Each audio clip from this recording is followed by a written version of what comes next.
This recording is the first part of a series of webinars that cover the integumentary system. The second part will cover the dermis and hypodermis. This part's going to cover kind of just the general overview as well as the epidermis. There's another webinar that just specifically looks at lab models and microscope slides for the integumentary system. Now, before we start, I kind of wanted to ask you a question. It's like the skin is part of the integumentary system. And it's extremely important. So why is it so important? If you damage the skin, what are the ultimate consequences? And also, another thing I want you to think about is the relationship between exposure to sunlight and the homeostasis of calcium. And we're going to touch upon that a little bit during this recording. Now, as a basic overview, we're going to look at the skin. The skin is referred to as a cutaneous membrane. So as you remember, a membrane is an epithelial tissue with connective tissue. This one is a dry membrane, unlike some say like serous membranes or mucous membranes.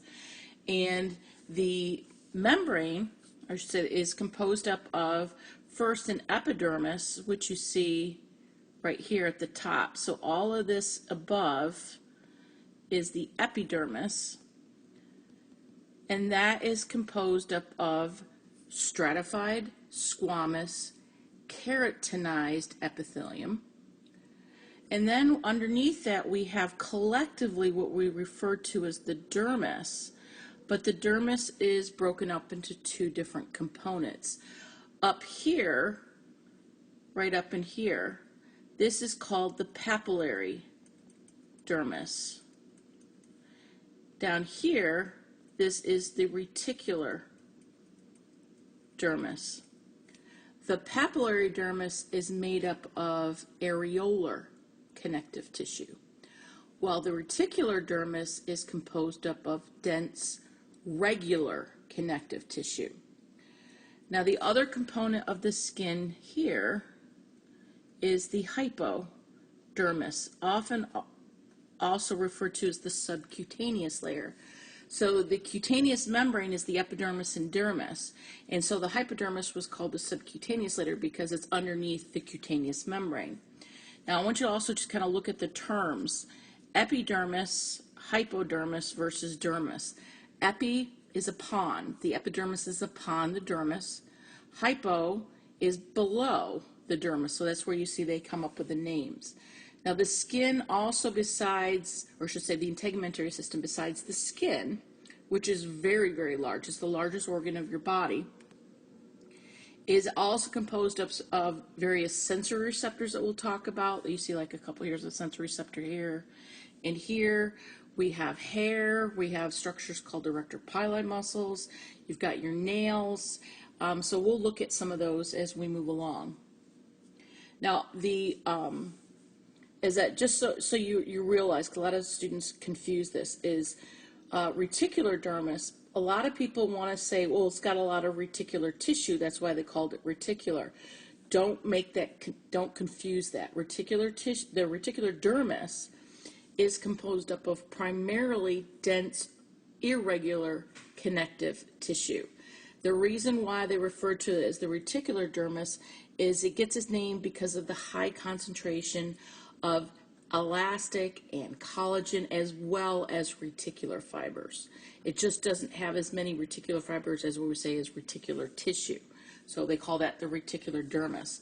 Now the papillary dermis gets its name because it contains papilla, which are small rounded protuberances. So up here, I'm going to just draw a little picture. So up this here, it's coming up like this. These are referred to as dermal papilla. So that's where it gets its name from. Now here's a microscope slide of the skin. You're looking at the uppermost part. So here, just so you know, here, this is the epidermis, and you're seeing here part of the papillary dermis. Here's a little lower magnification. So you're starting to see in here, there is the reticular dermis. Now, if you go a little bit lower in the hypodermis, what do you notice again? You see a lot of adipose tissue. So the hypodermis has quite a bit of adipose tissue, but it also has some areolar tissue too. Now some of the functions, and we're going to go over some of these a little bit more in depth, so we're going to kind of go through this very quickly. The skin definitely plays a very important role in protection. It protects against a number of different things. The effects of ultraviolet radiation, just mechanical damage, microorganisms is actually referred to as part of your innate immunity. So having an intact mechanical barrier to microorganisms is important. Other things its functions is excretion, but it's relatively minor. Sweat allows us to, in sweat we do have things like uric acid and urea that comes off with it, but that is very minimal. Most of it we get waste products is through our kidneys. But it does play a very important role in temperature balance. And I want to just review this because we have discussed this previously, is what is its role in temperature maintenance. So if you are warm, you're outside in the middle of summer, you want to promote heat loss, what's the role of the skin? Well, we have sweat glands that are associated with the skin, and you'll see here you have increased sweat gland activity. And then also you see here we get blood vessels that dilate, so it's all listed here. So you have vasodilation to the dermal blood vessels and allows us to lose heat via radiation. If it's too cold out, so you're up north in the middle of the winter, you have pretty much the opposite. You decrease sweat glands activity, and the blood vessels to the skin will constrict to reduce or minimize heat loss. The skin also contains sensory receptors. I'm going to just mention a couple of them. We'll discuss more of them when we talk about somatic sensory pathways. But in the skin, we do have a couple receptors that we're going to look at. Is the first one is involved in detection of light touch. And where you're going to see them, so you see right here, so you see them here, those are actually located within the dermal papilla. That's where they're located. And what they're called are Meissner's corpuscles. So I'm going to do here. So this is the name of them, is Meissner's corpuscles. So you see one right here. So I'm just going to do a little quick thing. So here is, I'm going to draw, okay, here is the epidermis again. And down here is the dermis. So these projections up are the dermal papilla. So those small protuberances, I had mentioned what a papilla is. So these detect light touch. You're going to find these in areas that have no hair. So in any place that has a hair shouldn't have a Meissner's corpuscle, but tips of your fingers, your palms, your soles, your eyelids, they are hairless. So that's where you'll find Meissner's corpuscles. Another receptor, or actually here's another picture showing you some more a microscope slide showing you some Meissner's corpuscles. Another one is referred to as the Pacinian corpuscle. And the Pacinian corpuscle is involved in detection of deep pressure, but also please write down it also detects vibrations. In the skin, it will be located in the reticular dermis, which you can see part right here, or you notice here where this is all the adipose is, it's also could be located in the hypodermis. Now, Pacinian corpuscles are not just located in the skin. They're located in other areas of the body, so I just want you to be aware of that because in lab, the microscope slide that you have that's labeled Pacinian corpuscle is actually not from the skin. Now, some of you will be lucky enough to find them in your section of the skin in lab, but not all of you will. But if you look at the slide that actually says Pacinian corpuscle, it's going to look more like this. What this is actually is a slide of the pancreas. So all this tissue out here is actually pancreatic tissue. But here, there's the Pacinian corpuscle. What I want you to notice, the sensory ending is right here, and what you're seeing, all these layers that looks like a cut onion, that's actually layers of connective tissue. Both the Meissner's corpuscle and Pacinian corpuscle are actually referred, or examples, what we call lamellated corpuscles. They have layers, so the connective tissue layer allows them to be a little bit more specific. There are sensory receptors, say like pain receptors, are just free nerve endings. So both of them actually have a little few layers of connective tissue that surrounds the ending. Now, another function of the, or I should say other functions of the skin, is it does serve an endocrine function. It is involved in the synthesis of something called vitamin D3.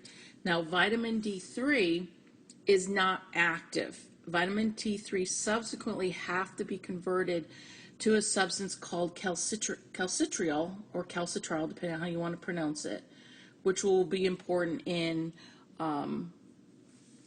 calcium balance, and we're going to mention that a little bit later. In order to form or synthesize vitamin D3 in the skin, you have to have exposure to ultraviolet radiation. The skin also plays a very important role as a blood reservoir. You have a lot of blood volume in the dermal blood vessels. So you see large vessels here in the hypodermis, and then you see some other vessels coming up here into the dermis. So when you think blood reservoir, the reason why they refer to that as a blood reservoir is we can take upon it, we can borrow from it if need be. So if you're losing blood, lots of times you're going to take blood away from the skin to have it into the more important core organs, and that's why, like, some of the people who is losing blood, they start looking very pale. Another function of the skin, I had mentioned, it's part of the innate immunity, so it's a mechanical barrier, but if something does penetrate through that mechanical barrier, you have, say, a microorganism, we have these cells called Langerhans cells, which are referred to as dendritic cells. They're actually, you think dendrite, you think that has something to do with the nervous system, but they're kind of like part of the nervous system of the immune system. These are macrophage that help with, say, for example, like telling these cells called T helper cells that something is invaded the body, you need to bring some help. We need to fight this thing off. And we'll mention these a little bit later. So I'm going to start with the uppermost, most superficial layer of the skin is the epidermis. This is what exposed to your environment. Now, the epidermis, again, is stratified, squamous, keratinized. So let's break it down again, because we did this when you did tissues. Stratified, squamous, keratinized epithelial tissue, ET. So many layers, that's important. When you have many layers, it provides a more protective role. So remember, we said skin does provide a protective role. Squamous, the top layers or cells are flattened, and it's keratinized. Those top layers or cells are heavily filled with a protein called keratin that provides a little bit of the durability, the toughness to the skin. Now, the epidermis have these layers, or we refer to as strata. Thin skin has only 4 strata. Thick skin has 5, and we're going to talk about that a little bit later. So you notice there's some difference. This is thin, this looks much thicker. Thin skin is located throughout your body except for the palms of your hands and the soles of your feet. Thick skin is only found in palmar and plantar skin. Now remember, epidermis is avascular. Actually, before I do that, I do want to show you a model. I'm zooming in on a model that shows you thick versus thin. So here is showing you thick skin. Right here is showing you thin skin. One thing I want to bring your attention, thin skin has hair, thick skin does not.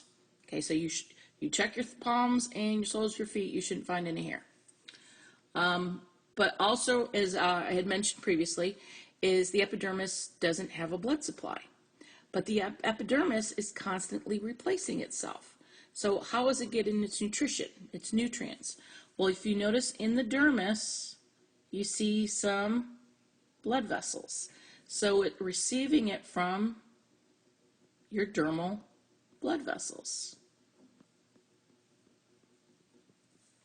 Okay? The various cells of the epidermis is, we'll look at some of them. Majority of the cells, pretty much most of the cells that you see on here, here, those are referred to as keratinocytes. So a site means cell. Keratinocytes make keratin. Well, keratin is a very tough protein, and you'll see a lot of keratin in these two layers of the skin. And filling up a cell with a lot of keratin will help, well, I hate to say help, but it contributes to the cell dying, but in reality, we kind of needed this. We want a kind of expendable layers of skin at the top. You also will notice that we have melanocytes. They're in that bottom layer of the skin. They produce a pigment called melanin that provides you with your coloring. Langerhans cell, now this one's spelled wrong, is the Langerhans cell, which we'd mentioned before, is our macrophage. And they help to involved in activating the immune system. Now, all the cells that we see in the skin ultimately were derived from this layer. This one layer called the stratum basal, the basal layer, are actively mitotic. If you look really carefully, you see this cell right in here that's undergoing mitosis. So erase it so you can kind of see it. The cells are derived from here, and then they move up. And as they move up, you'll see some changes that take place in them as we move up. They're filling with keratin. And as we get higher and higher, you see some structural changes going on here. And eventually here, those cells are dead. They're dead for two reasons. They're filling with keratin, but also they're getting further away from their fuel source, where all the blood vessels were down in here.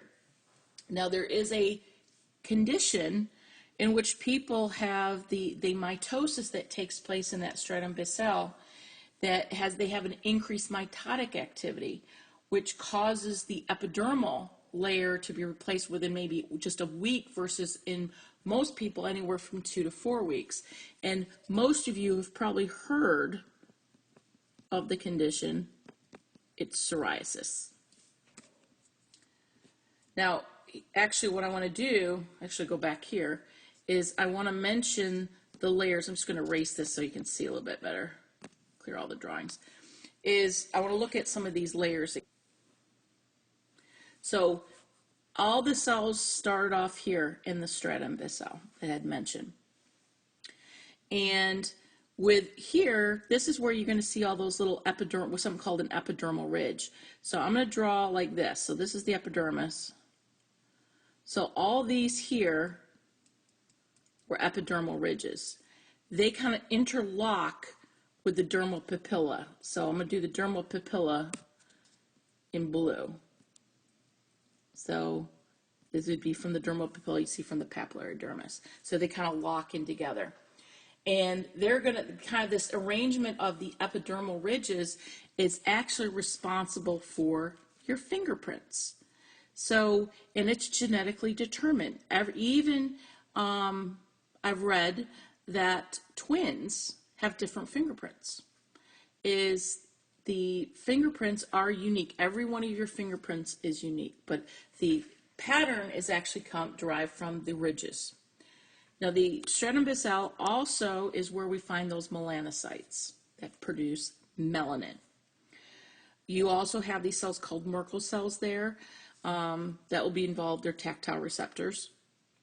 The stratum spinosum, which is a fairly large distinct region of the epidermis. They call it stratum spinosum because they said the cells look spiny. I don't really think they look spiny, but someone did. So that name stuck. This is where you find a lot of those Langerhans cells. And again, I told you I spelled it wrong here, so make sure you fix that. Then as we move up the stratum granulosum, because we're starting to see a lot of changes in the cell because the cells are filling up with keratin, we got this, it kind of looks very granular, and we'll look at it when we look at the microscope slide. Once you get to the lucidum and the corneum, those are all dead. There are no nuclei that you'll find in there. They're completely filled with keratin. Now, the stratum lucidum is only found in thick skin. Now the topmost layer is called the stratum corneum. It's cornified, it's very toughened. Thick skin, the stratum corneum is much thicker than you see with thin skin. And we're going to show you some pictures so you can kind of see it. So here's a microscope slide, zooming in more on the epidermis. And down here at the bottom, it's not as pretty as it could be. Just one layer of cells at the very bottom is the stratum basale. Just one layer. All of this, we'll do that here, that's the stratum spinosum. The dark purple that I'm going to do in green right here is the stratum granulosum. Now there's a stratum lucidum here, I just can't see it. It's really hard, so it's very hard to find the stratum lucidum. I know this is thick skin. This is a slide of plantar skin. So the stratum lucidum is there, but it's going to be very pale. It's going to be hard to find, so most teachers are not going to ask you to identify the lucidum on a microscope slide. But what you can't miss is all of this. This is the stratum corneum. A lot of layers that are dead. No nuclei found in there. Here on that model where I zoomed in, where you can really see the thick skin, is I'm going to go from top to bottom. So here's stratum corneum. The white is stratum lucidum. The dark purple underneath that is stratum granulosum. Here's stratum spinosum. And this purple layer right here is the stratum basale. If you compare the thick here versus the thin, write this down. These are the main differences between thick and thin skin. The thick skin contains the stratum lucidum. Thin skin does not. Okay, so thick skin has stratum lucidum, thin doesn't. So that has the 5 strata, thin skin only has 4. The thick skin, the stratum corneum, is much thicker. Compare that to this little right here. Another thing is thick skin is only located in plantar and palmar skin. Everywhere else it is thin skin. Okay, so those are the big differences between thick and thin skin. Now the epidermis, because of its structure, provides us an idea of its function. Definitely protective. So it's a first line of defense. It's a mechanical barrier. It's part of our innate immunity.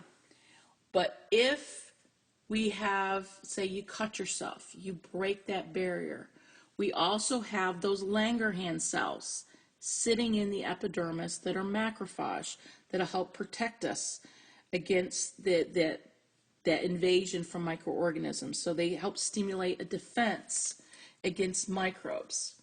So it also, the skin being kind of so many layers that it is also tends to protect us against injury. That also, it protects us against ultraviolet radiation. And actually, specifically, it protects us against DNA damage from ultraviolet radiation. It's UV. UV radiation. It's the melanin that we have in the skin. That pigment does protect against the ultraviolet radiation. The more melanin that you have, the more protection. Also, I should mention that if you do have some possible starting of cancer in the skin, the Langerhans cells will also help to fight off protect against the cancer. But in some instances, if they become, their activity becomes reduced or affected, that the skin cancer incidence will go up. And we're going to look at the melanin a little bit, some more talk about the melanin. Also, one of the things it does is it protects against moisture loss, against, I should say, desiccation. So we had to evolve from animals in the ocean to terrestrial. We had to minimize our moisture loss. We don't have that direct connection to water anymore. So the way the skin is designed, the multiple layers, the way the dermis and the epidermis lock together, is it does promote us to be more water resistant, but not waterproof. So it minimizes the amount of water that's inevitably lost through your skin. And actually, you're losing water through your skin right now. It's not as much as it could be as long as the skin's intact. And there's actually a term for that, is we call it insensible perspiration. Insensible perspiration, the reason why they call it insensible is we're not aware of it, we don't sense it, and it doesn't really make sense, but we do lose water through the skin, and this is not sweating. So it's just you do lose water through the skin, but also another example of insensible perspiration or insensible water loss is actually breathing. When you exhale, you exhale carbon dioxide and water. So you think about it, during exercise, the amount of insensible water loss increases. So if you've ever gone to a higher altitude and you're going to go for a hike, you may see signs that say make sure you drink plenty of fluids. The reason is one of the things that happens when you go to higher altitude is respiration does increase automatically. But then again, if you're going to exert yourself, you're going to lose even more water. So that's why you should stay well hydrated. Now, the sensible perspiration is what we refer to as when you sweat. Sensible, you're aware of it when you sweat. It makes sense, allows you to temperature regulate. So the skin helps to prevent against moisture loss too. So a lot of protective roles. Now, we'd also mentioned that the skin played an endocrine function. Well, in the epidermal cells produce vitamin D3 upon exposure to ultraviolet radiation. And the cells that are responsible for that are cells located in the stratum basale and the spinosum. So here's the stratum basale, here's the stratum spinosum. So they contain the enzymes, allow us to convert ultimately something called 7-dehydrocholesterol, which is made based on cholesterol in the liver, but ultimately converted to something called vitamin D3. But vitamin D3 is also called cholecalciferol. That's not active. Ultimately, it has to be converted to something called calcitriol, and that's going to be very important in calcium balance. Now, the number one cause of vitamin D deficiency in the world is because insufficient exposure to ultraviolet radiation. That's why you'll see a lot of people take supplements. They fortify milk, cereals. You find it in some fish, is you get the vitamin D3, or you actually take a pill. But if you get sufficient exposure just to ultraviolet radiation, you can produce your own vitamin D3, but it all depends on where you are in the world. Up north, it's a little bit harder to get sufficient exposure to sunlight to be able to synthesize sufficient levels of it, especially in the middle of the winter. I want to mention some clinical correlation associated with the epidermis. So again, think about what's the function of the epidermis, and then what's the consequences if you damage it. So we have different burns. Well, a first-degree burn, it involves the epidermis. The epidermis is damaged. So think of it as like a sunburn, or like, you touch the hot stove. It heals relatively easily because the epidermis can constantly replaces itself. But you do, because of first-degree burns, you have damage in the mechanical barrier. Your chances for infection go up. Depending on the amount of body surface that's involved, it also increases your chances of dehydration. But this little bit in the hand, I'm sure you're not going to dehydrate from, but you can get an infection. A second-degree burn involves the entire epidermis, and it starts going into the dermis. So think about any time something is blistered. I have gotten second-degree burns from sunburns. I was out in Florida, being from New York, not used to that sun. A number of us got second-degree burns, especially on our noses. Again, same thing with first degree, is you do have increased risk of infection. Again, depending on the amount of body surface involved, desiccation. You also can damage some of the sensory receptors too, technically. Then we get to the third degree burn. So if you're kind of, don't like seeing things, you might want to turn away right now and just listen to me talk, and then come back when I'm said I've moved on. Is third degree burns. It involves the entire epidermis, entire dermis, and now you're into the hypodermis. And in some instances, you go down to the bone. So here, third degree burns are same consequences as before. One thing though is third degree burns don't hurt because you've destroyed the pain receptors. Now along the outskirts where you start seeing on this gentleman, you see some second degree burns outskirts. Those hurt. But the third degree burn itself don't, because you've damaged all those pain receptors there. So same consequences as before with a third degree burn. So what is, if you have someone that, say, was in a burning building and or was in an explosion, and firework went off and a large part of their body was affected. So that could be life-threatening. So here's a picture of kind of what you would notice, say, in a burn unit. Is in burn units, the people are actually have to do a lot of things called debridements, where they have to remove a lot of dead tissue. So they submerge them to help remove that dead tissue. But what you'll notice, again, these people are gowned up, they're masked up, chances of infection go way up, so that's why they have to take those protective measures. They'll be on IV fluids because their chances of desiccation go way up. And so those are clinical consequences if you have significant damage to the skin or, surface area of your skin affected.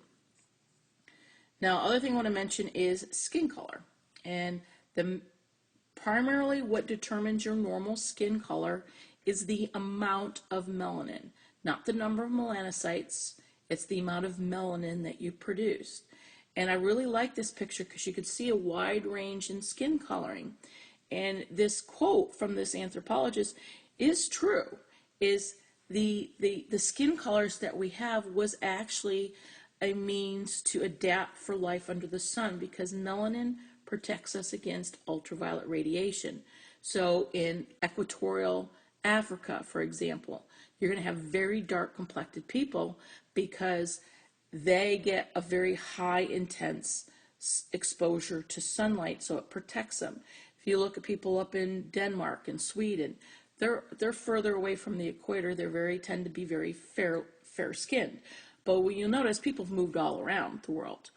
And so I want you to think about, do you know where the largest percentage of skin cancers are recorded? The highest incidence of skin cancer, number 1 and number 2. Highest is actually in Australia. The second highest is in New Zealand. So they're close to the equator. They get a lot of sunlight. But it's like, why is there such a high incidence? Well, a lot of the people that are presently there, a large part of the gene pools, most people are actually derived from some of the fairest skinned people in the world, people from England. So a lot of people moved over from parts of England, Scotland, Ireland, and inhabited Australia and New Zealand. So they're very fair skin, and they're very outdoory people. So they have the highest incidence of skin cancer. But the Aboriginal people, the natives, people originally from there, don't get it. So here in the left picture, those are 2 children that are Aborigines from Australia, very dark complected. They don't get, the incidence of skin cancer is nowhere near you get with the fair skinned people. In the right, this is a Maori from New Zealand. Again, they're darker complected, so they don't get it. So they produce more melanin, so it protects them from the sun better. But there's some other things that can contribute to skin coloration. Is here, I found this picture, a little boy. This is him a little older on the left, but here's when he was little. And they noticed that this little boy, he actually had a condition or if he ate carrots or anything with beta carotene, he turned orange. He had a condition that he couldn't process it. And so he was the little orange, the tango kid. So he was orange. And beta carotene is actually converted to vitamin A in your body.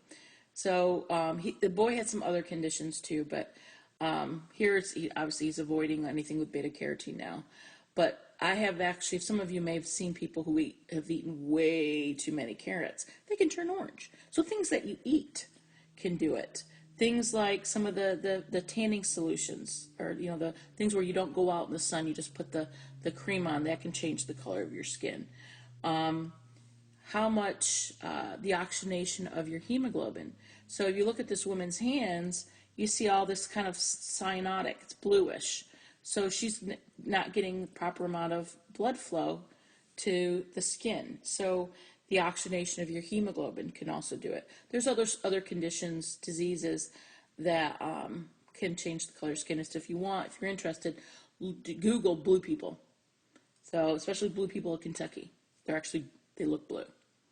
And you can look at that on your own. Now here, this is another thing that can affect it, is if someone is jaundiced.